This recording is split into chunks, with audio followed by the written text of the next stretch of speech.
Moin, Torup, da bin ich wieder. Ich bin jo noch was schuldig, oder? Ja, für dein Doch, da hab ich jo vertellt, warum ich biet in Köppen zwei blaue Augen kriegen hab, ne? Ja, und jetzt will ich sicher weten, was ich da überhaupt in Kopf hab. Ja, also, mein Frode hat doch bald Geburtstag. Ja, und deswegen hab ich mir mal sagen lassen, also, ein Frode freut sich, wenn sie von Kirlenbeten Unterwäsche schon kriegt, ja. Und deswegen bin ich jo hin oder Kuppus. Und da käm die für Küppers auch vor auf mi to und hat gesagt, ja, Burdecker, was kann ich die Goats tun? Und ich sag, oh, dummi Mann, Unterbüchs für mich froh. Da kickt mi die für Küppers an und sagt, ja, lange? Ich sag, Mensch, ich will das Ding küppen und den mieten und nur her mit das Dings. Ja, da sagt sie, dann musst du mir aber eben die Grötte von den Froh sagen.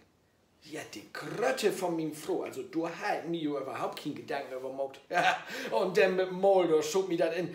Ich sag, ja, dann bring mir man Unerbüchs Grötte 76. 76, sagt die Verkäufersch.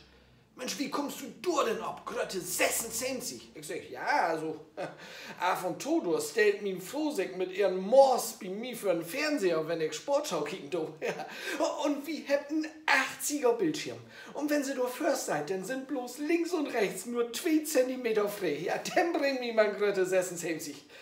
Ja, ich hoffe, dass sie nicht so einen Rindfall belebt.